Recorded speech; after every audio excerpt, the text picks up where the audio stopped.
हरियाणा सरकार में मंत्री हैं, सारे मंत्री हैं, इनके पास डिपार्टमेंट है, इनके पास पावर हैं, फिर हम इनको भी कह सकते हैं इनके पास तो करोड़ों का बजट है, ये भ्रष्ट है। ये गांव का मुख्यमंत्री होता है सरपंच, वो भी जनप्रतिनिधि है। हल्के का जो विधायक होता है वो भी जनप्रतिनिधि है। हर सरपंच के पास पूरे गांव में 20-30 समस्याएं डेली जाती है जो उसको अपने लेवल पे हल करनी पड़ती है। नमस्कार, आप देख रहे हैं दी ग्राउंड नेटवर्क। मैं हूं आपके साथ विक्रम इंदौरा। इस वक्त मैं चोपटा में मौजूद हूं और आपको बता दें कि हरियाणा के अंदर ई टेंडरिंग के खिलाफ लगातार सरपंचों का विरोध प्रदर्शन चल रहा है। मेरे साथ खास बातचीत करने के लिए पूर्व में ब्लॉक समिति के मेंबर रहे गुड़िया खेड़ा से सामाजिक कार्यकर्ता जगदीप गोदारा जी जुड़ गए हैं। उनसे हम तमाम पहलुओं पर चर्चा करेंगे कि जिस तरह से ई टेंडरिंग के खिलाफ सरपंचों का जो प्रदर्शन चल रहा है, इस प्रदर्शन के बारे में उनका क्या मानना है। गोदारा जी, सबसे पहले आपका स्वागत है जी। धन्यवाद जी। सबसे पहले तो आपका स्वागत दी ग्राउंड नेटवर्क की पूरी टीम का जी। गोदारा जी, लगातार सरपंचों का ई टेंडरिंग के खिलाफ प्रदर्शन चल रहा है, क्या कुछ कहना चाहोगे? पिछले लगभग 4 महीनों से सरपंच बने हैं, तब से लगातार विरोध प्रदर्शन चल रहा है जी।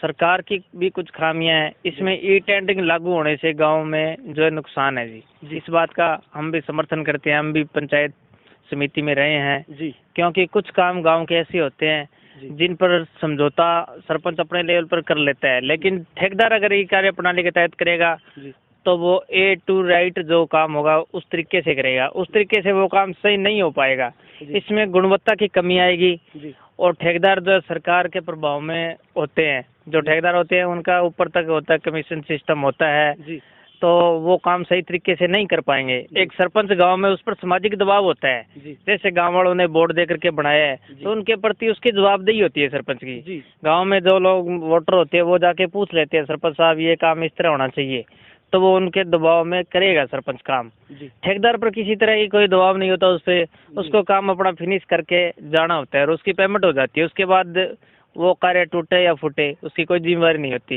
लेकिन एक सरपंच होता है उसकी पूरी जिम्मेवारी होती है गांव के प्रति, वो एक गांव का एक मुख्यमंत्री होता है जी।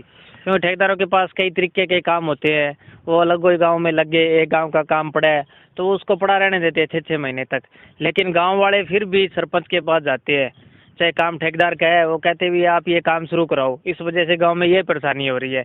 जैसे कि गांव में बारिश के समय पानी जल भराव हो जाता है तो वहाँ पर मिट्टी डलवानी पड़ती है। सपोज करो आप कई गांव में जैसे नीची भूमियाँ होती है वहाँ 5-6 किलो में इतना जल भराव हो जाता है कि वहाँ ट्यूबवेल चलाना पड़ता है, वहाँ मिट्टी डलवानी पड़ती है, तो वो 2 लाख से ऊपर का काम हो गया। ई टेंडरिंग प्रक्रिया चलेगी इतने में तो गाँव डूब जाएगा। तो वो पानी निकलवाने के लिए सरपंच अपने लेवल पे, चाहे पंचायत में पैसे नहीं है लेकिन एक सामाजिक व्यय पे वो खुद अपने लेवल पे एडजस्ट करके वो काम करवा देता है और बाद में जो वो काम हो जाता है। कुछ काम होते हैं जो सामाजिक दायरे में होते हैं, इसीलिए गांव में सरपंच की ज़रूरत पड़ती है। अगर ई टेंडरिंग लागू करना है तो मैं नहीं मानता सरपंच का पद होना ही नहीं चाहिए। क्या ज़रूरत है फिर गाँव में सरपंच के पद की? तो इसलिए हमारा भी पूर्ण समर्थन है सरपंचों के साथ भी, जो इनकी लिमिट जो है 20 लाख रुपए तक की जाए ताकि गांव में विकास कार्य की कोई कमी नहीं आए। अगर आज तक सरपंच सारे भ्रष्ट और बेईमान होते तो गांव में सारी गलियां क्या पक्की होती? आप किसी भी गांव में जाओगे आपको सारे गांव की पक्की गलियां मिलेगी और हर सुविधा हर ढाणी में पानी मिलेगा। तो वो पंचायतों ने काम किए तभी है, हम कैसे सभी को भ्रष्ट साबित कर सकते हैं? ये काम तो हम मंत्रियों को, जैसे हरियाणा सरकार में मंत्री हैं, सारे मंत्री हैं, इनके पास डिपार्टमेंट है, इनके पास पावर हैं, फिर हम इनको भी कह सकते हैं इनके पास तो करोड़ों का बजट है, ये भ्रष्ट है। जनप्रतिनिधि है, गांव का मुख्यमंत्री होता है सरपंच, वो भी जनप्रतिनिधि है। हल्के का जो विधायक होता है वो भी जनप्रतिनिधि है, खाते में पैसे तो उसके भी आते हैं, वो भी लगवाता है। तो जब वो भ्रष्टाचार नहीं करता तो सरपंच पर आप इस तरह की उंगलियां कैसे उठा सकते हैं? सरपंच के पास पूरे गाँव में 20-30 समस्याएं डेली जाती है जो उसको अपने लेवल पे हल करनी पड़ती है। तो इनका साथ जो है इस तरह का व्यवहार नहीं करना चाहिए, उचित व्यवहार करके सरकार को आपसी सामंजस्य बना करके और इसी मैटर को जो है सुलझाना चाहिए और सरपंचों को जो पावर देनी चाहिए। ये सरकार का ही बोझ कम होगा। जब सरपंच अपने गांव संभालेंगे तो सरकार पर दबाव नहीं रहेगा, सीधा पंचायत में पैसा आएगा, पंचायत में गांव वाले लोग जो है खुद अपना विकास कार्यों में पैसे लगवाएंगे। ऐसा नहीं है कि सरपंच अपने मोनोपोली करता है, सरपंच के साथ लोग जुड़े होते हैं, वो उनसे काम लेते हैं और वो उनको कराने पड़ते हैं। गोदारा जी, पंचकुला में सरपंचों पर लाठीचार्ज किया गया, अब दोबारा सरपंच जो है सीएम और सरपंचों के बीच में दोबारा बातचीत हुई, सरपंचों का आंदोलन है ये गति नहीं पकड़ रहा है, क्या कुछ कहना चाहोगे?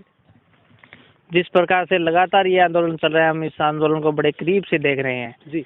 जहाँ तक हमारा मानना है, सेक्रेटरीट में, चंडीगढ़ राजधानी में भी सरपंच जुटे हुए हैं जी। कहीं जिला स्तर पर भी जुटे हुए हैं, कहीं ब्लॉक स्तर पर। कुछ सरपंच अगर वहाँ नहीं पहुँच पाते तो अपने ब्लॉक में कर रहे हैं, कोई जिला में कर रहे हैं।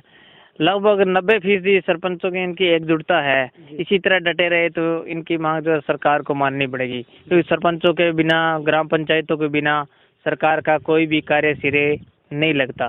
गांव में अगर विकास कार्य कराने हैं तो ग्राम पंचायतों को साथ लिए बिना नहीं हो सकता जी। हमारा भी इनके साथ पूर्ण समर्थन है। सभी जो पूर्व में हम ब्लॉक समिति मेंबर रहे हैं, एक दूसरे के साथ बैठते हैं, गांव में चर्चा करते हैं, तो पूर्ण गांवों का समर्थन है इनके साथ। सरपंच ऐसे नहीं बनता जी, गांव में 5-7 साल मेहनत करता है, प्रत्येक आदमी का काम करवाता है, तब बनता है। लोग उनसे जुड़े होते हैं, उनसे भावना जुड़ी होती है। आज वो काम ही नहीं करवा पाएंगे अपने लोगों के, तो उनके सरपंच बनने का फायदा क्या होता है जी। तो इसलिए सरकार को इनकी मांगे जल्द से जल्द मान लेनी चाहिए, ताकि इनका समय खराब ना हो। 4 महीने इनके खराब हुए हैं, अब तक पता नहीं कितने काम होते गाँव में, गलियाँ भी बनती, जोड़ों की भी सफाई होती, कहीं दीवारियाँ 4 दीवारी बनती। तो अब जल्दी से जल्दी सरकार को इनकी जो मांग मान के और गांव में विकास कार्य को गति देनी चाहिए। इसी में ही सरकार का फायदा है और ग्राम पंचायतों का फायदा है जी। धन्यवाद गोदारा जी। बहुत बहुत धन्यवाद जी।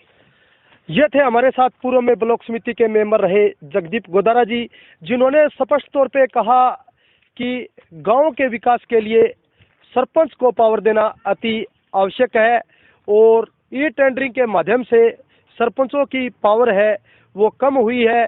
इन्होंने स्पष्ट तौर पे कहा है कि अगर गांव का विकास करवाना है तो सरपंचों को ये विशेष पावर देनी होगी, क्योंकि कहा जाता है कि देश के विकास का जो रास्ता है वो गांव से होकर के गुजरता है। इसलिए गांव देहात के विकास के लिए जो सरपंच होता है वो गांव का मुखिया होता है, गांव का मुख्यमंत्री होता है। इसी तरह के हम लगातार आपको और इंटरव्यू दिखाएंगे। लगातार आप हमारे साथ बने रहिए, देखते रहिए दी ग्राउंड नेटवर्क।